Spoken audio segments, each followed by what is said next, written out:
శ్రద్ధ అంటే ఏమిటి, విశ్వాసం అంటే ఏమిటి? రెండూ ఒకటే కదండి. రెండూ ఒకటే అయితే తులసీదాస్ గారు రెండుగా ఎందుకు వాడతారు?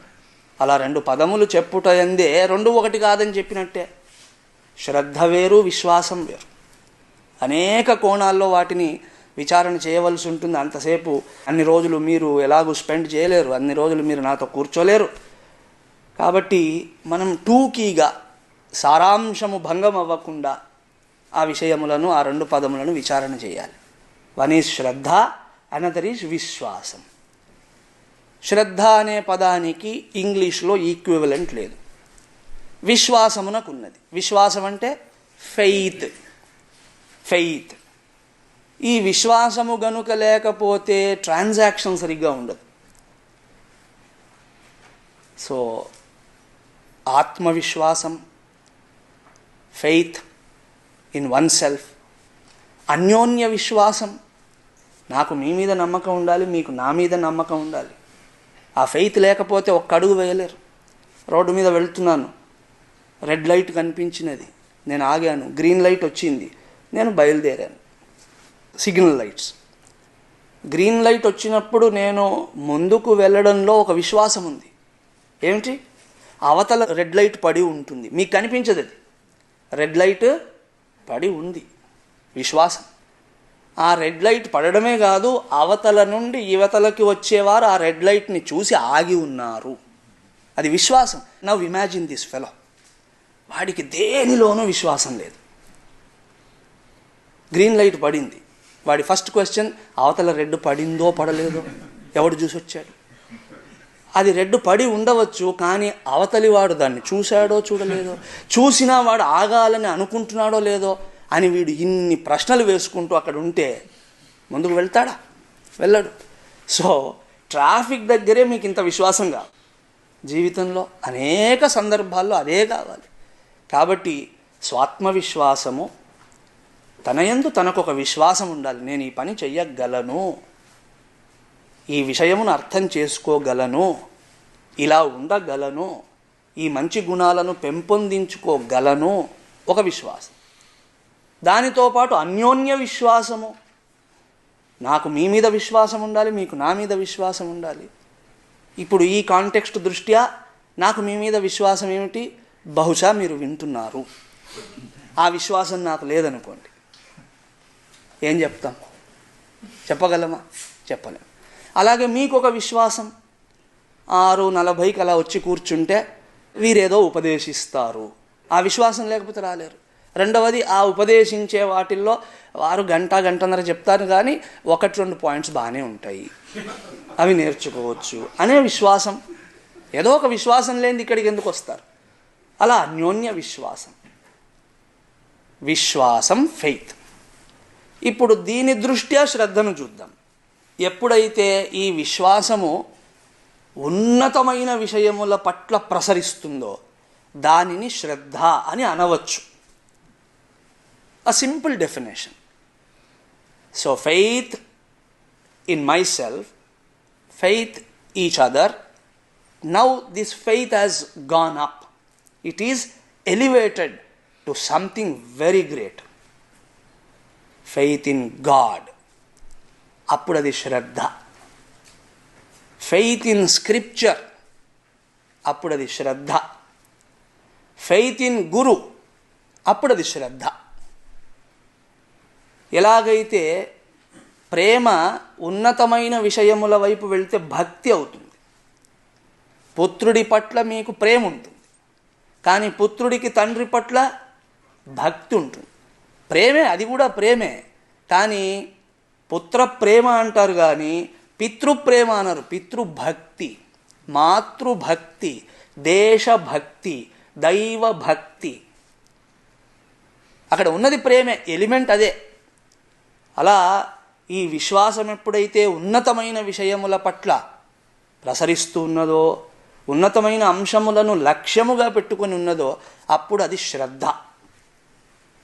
ఈశ్వరుడి యందు శ్రద్ధ, శాస్త్రము యందు శ్రద్ధ, గురువు యందు శ్రద్ధ, తన విషయముగా ఆత్మ విషయముగా శ్రద్ధ. ఇన్ఫ్యాక్ట్ శాస్త్రం అంటుంది, ఈ 4 శ్రద్ధలు ఉంటేనే జ్ఞానం పుడుతుంది. These 4 faiths are essential. Faith in God, faith in scripture, faith in guru and faith in one self. ఇవన్నీ గనుక ఉంటే జ్ఞానము సులభంగా వస్తుంది. సో ఇది శ్రద్ధ యొక్క ఒక సాధారణమైన డెఫినేషన్. వాస్తవంగా శ్రద్ధ అంటే ఏమిటి? ఉపజీవ్య ప్రమాణ స్వతః ప్రామాణ్య జ్ఞానం శ్రద్ధ. This is the authentic definition. ఉపజీవ్య ప్రమాణ స్వతః ప్రామాణ్య జ్ఞానం శ్రద్ధ. ఇంతకుముందు మనం చూసిన డెఫినేషన్లో శ్రద్ధ ఈజ్ ఫెయిత్ అన్నాం. ఫెయిత్ అంటే నాలెడ్జ్ కాదు. Faith is not knowledge. It may pave a way to knowledge, but it itself is not the knowledge. But when we study Shraddha as it is, when we decipher, try to understand, that is knowledge. How? Upajivya pramana. Upajivya pramanam anaga moola pramanam. Moola pramana, fundamental means of knowledge. Fundamental means of knowledge vishayamuga swatah pramanyam. అంటే వాటికి ఇండిపెండెంట్గా జ్ఞానమును కలిగించే శక్తి ఉన్నది. ఉదాహరణకి కంటి విషయముగా మనకు ఆ శ్రద్ధ ఉన్నది. ఈ కుర్చీ బ్రౌన్ కలర్లో ఉన్నది. ఎలా చెప్తున్నారండి? ఎలా చెప్పడం ఏమిటి? ఈ కన్ను అనేది దాన్ని చూసింది, అండ్ మీరు వేరొక ప్రమాణాన్ని ఆశ్రయించడం లేదు ఇప్పుడు. That means what is the విషయం ఆఫ్ దిస్ ప్రమాణ ఈజ్ నాట్ ది విషయం ఆఫ్ ఎనీ అదర్ ప్రమాణ. ఎక్స్క్లూజివ్ ఇది కదా. సో అలా ఎక్స్క్లూజివ్గా జ్ఞానాన్ని ఇస్తే ఫండమెంటల్ మీన్స్ ఆఫ్ నాలెడ్జ్. దానినే మూల ప్రమాణం అని అంటారు. ఉపజీవ్య ప్రమాణం అనేది టెక్నికల్ వర్డ్. ఉపజీవ్య ప్రమాణ స్వతః ప్రామాణ్యం. ఇంకా కన్ను ఇలా చెప్పిందంటే అది అంతే. చెవి ఇలా ధ్వనిని నిరూపించిందంటే అది అంతే. నాసిక ఈ విధముగా వాసనను చూపించిందంటే అది అంతే. ఇంక యూ డోంట్ డౌట్ ఇట్. అలా 6వ ప్రమాణమైన వేదము. వేద ఈజ్ 6th ప్రమాణ. What are other 5? పంచజ్ఞానేంద్రియములు కాదు. ప్రత్యక్ష, అనుమాన, ఉపమాన, అర్థాపత్తి, అనుపలబ్ధి. వీటిని పౌరుష ప్రమాణములని అంటారు. పౌరుష ప్రమాణ అంటే యాక్సెసబుల్ టు పురుష. పురుష మీన్స్ జీవ. పురుష డజంట్ మీన్ మేల్. ఇన్ సంస్కృతం పురుష ఈజ్ పర్సన్. ఇవన్నీ కన్ఫ్యూజన్స్ అండి, ఎన్ని చెప్పుకుంటూ పోవాల్సి వస్తుంది. ఇప్పుడు first person, second person, third person అని చదువుతారు ఇంగ్లీష్లో. సంస్కృతంలో ఏముంది? అది ప్రథమ పురుష, ఉత్తమ పురుష, మధ్యమ పురుష. పురుష అంటే అక్కడ మేలని కాదు కదా. పురుష సూక్తం, స్త్రీ సూక్తం అట్లేమీ లేదు. పురుష means person, that's all. So పౌరుష ప్రమాణములంటే యాక్సెసిబిలిటీ ఉంది మీకు. 6వ ప్రమాణం వేద ప్రమాణం. దానినే శబ్దం అంటారు, ఆగమ ప్రమాణం అని అంటారు. సో 6వ ప్రమాణమైన వేదముయందు స్వతః ప్రామాణ్య జ్ఞానం. అండర్లైన్ దట్ వర్డ్, జ్ఞానం. It is not believe. I believe I am seeing this color. No, I know I am seeing this color. I know it. I don't believe it. కదా. అలా వేదముయందు చెప్పినది ఇంతే అనే జ్ఞానం. It's a very deep thing. మేము దీనిని శ్రద్ధా సూక్తంలో చెప్పాం. నేను ఇలా మీకు చెప్తున్నప్పుడల్లా మీరు గుర్తుపెట్టుకోవాల్సింది ఏమిటి? ఓ వీరు శ్రద్ధా సూక్తంలో ఇది చెప్పారట. కాదు, మేము వినాలి అని గుర్తుపెట్టుకోవాలి. అంతేగాని వారు చెప్పారు. శ్రద్ధ అనే ఒక పదాన్ని చెప్పడానికి 9 రోజులు పట్టింది. 9 days I spoke on one word called Shraddha from many angles. So I wish మీరందరూ వింటే బాగుండు. నేను ఎప్పుడో 4-5 ఏళ్ళకు ఒకసారి వచ్చినప్పుడు అప్పుడు కూర్చొని వినడం కాదు. అదేమి శ్రవణం అలా కాదు. రెగ్యులర్గా వినాలి. శ్రవణం కర్తవ్యం ఇన్ శ్రద్ధా సూక్త ఐ టోల్డ్. సో ఇప్పటికి మీరు గుర్తుంచుకోవాల్సినది, వేద ప్రమాణము యందు, ఉపజీవ్య ప్రమాణము యందు స్వతః ప్రామాణ్యము ఉన్నది అనే జ్ఞానం శ్రద్ధ. సులభంగా శాస్త్రము యందు నిర్వివాదమైన నిష్ఠ.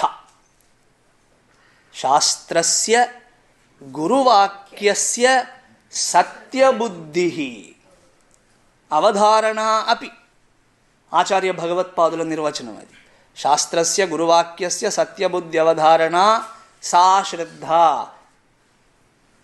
అది ఉంటేనే మీకు వస్తువుపలబ్ధి అవుతుంది. విదౌట్ శ్రద్ధ దెర్ ఈజ్ నో వస్తు ఉపలబ్ధి, జ్ఞాన ఉపలబ్ధి లేదు. అందుకే భగవానుడు గీతలో ఏమన్నాడు? శ్రద్ధావాన్ జ్ఞానం లభతే. వేదంలో ఇంకో వాక్యం ఉంది, శ్రద్ధావాన్ శ్రియం లభతే. Even if you want wealth, you are required to have శ్రద్ధ. శ్రద్ధ లేకపోతే వెల్త్ కూడా రాదు, జ్ఞానము రాదు, సంపద కూడా రాదు అన్నారు. సో అలా శ్రద్ధ అండ్ విశ్వాస. సో లౌకిక వ్యవహారము యందు విశ్వాసము అని అంటున్నాం, అలౌకిక వ్యవహారము యందు శ్రద్ధను భావన చేస్తున్నాం. అలా శ్రద్ధా విశ్వాస రూపిణౌ, శ్రద్ధా విశ్వాసములకు ప్రతిరూపములైన పార్వతీ పరమేశ్వరులకు నమస్కారం.